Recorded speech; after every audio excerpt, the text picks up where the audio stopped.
Hello, YouTubers, friends, compatriots. Blue Liquor Shills, Destiny Serves, Peasants, Vassals, Minions, Meat Sacks, Robots.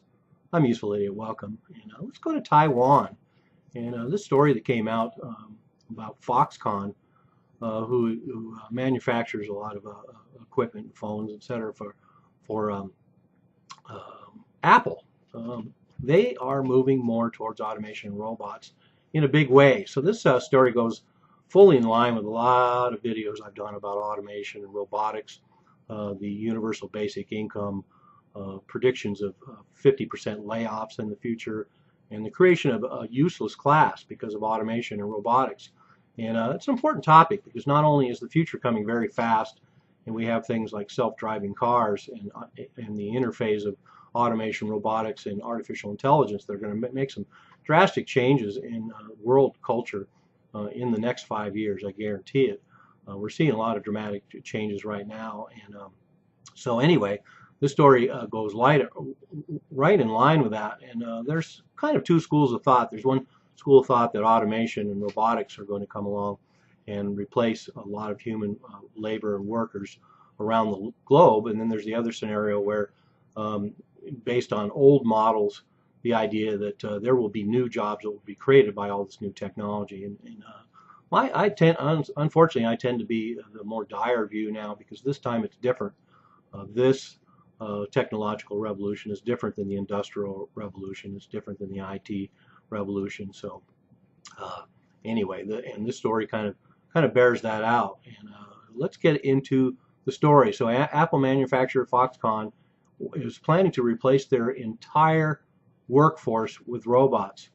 And in Taiwan, they have a three-part plan to fully automate its factories, and they're hoping for 30% automation by 2020. But that's in Taiwan. They started the process in 2015. They're using 40,000 robots right now, and they're developed in-house. So they've made it very economical, and they can build 10,000 robots annually. So 40,000 robots now, and they want to replace their entire workforce. And according to this article, considering the fact that Foxconn employs 1.2 million people, they could end up having roughly 1 million people lose their jobs. And so these are the kind of things we're looking at, where huge swaths of employment are going to be phased out.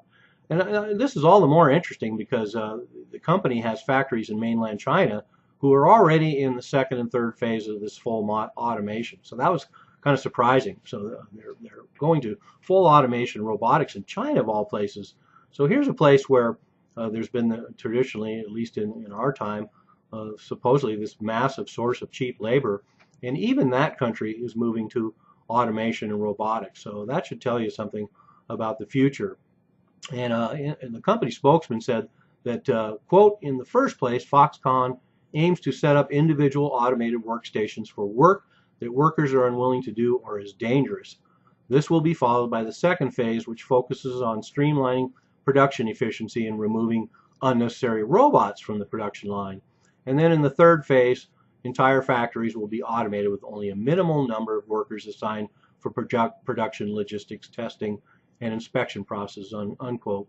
So much for this idea that a lot of these new jobs are going to be created instead, because here we have a million-man workforce, million-person workforce that will be replaced almost entirely. So they're talking about a minimal number of workers to oversee obviously tens of thousands of robots in this case. So, but one of the other things I think that's interesting about this article is there's a little bit of propaganda in here, and it's a little bit naive because they go in and talk about 1 million people being laid off and factories being fully automated, and then they try to backpedal a little bit. And I found that an interesting insertion into this particular article.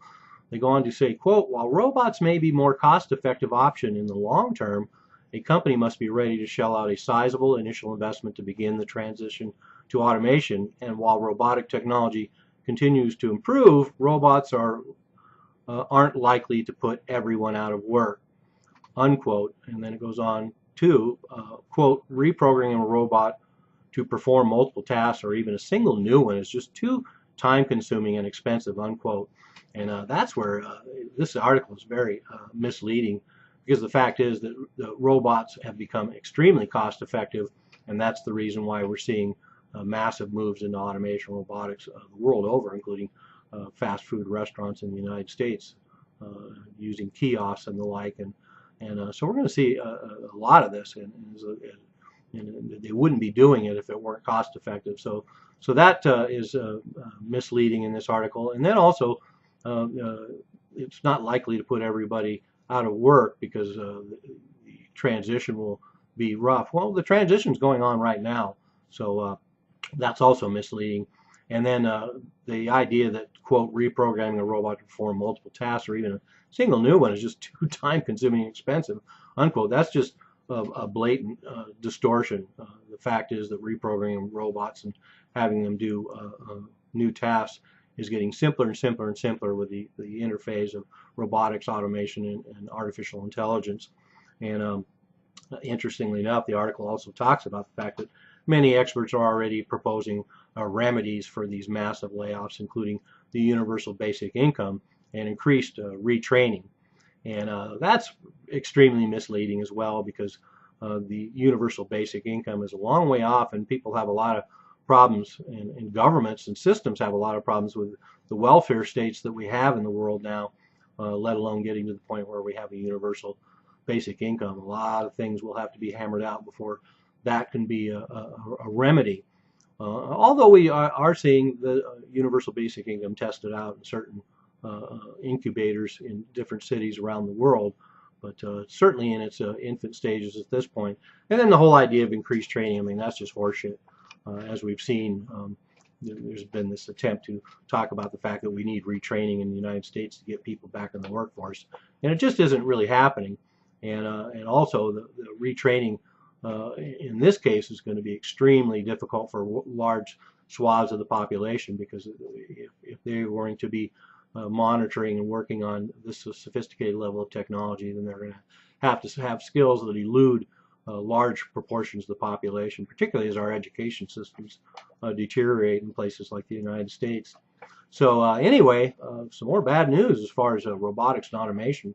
Foxconn, manufacturers for Apple, doesn't want to have anything but robots working in their factories, and they're well on their way. I'm a useful idiot, don't you be one too.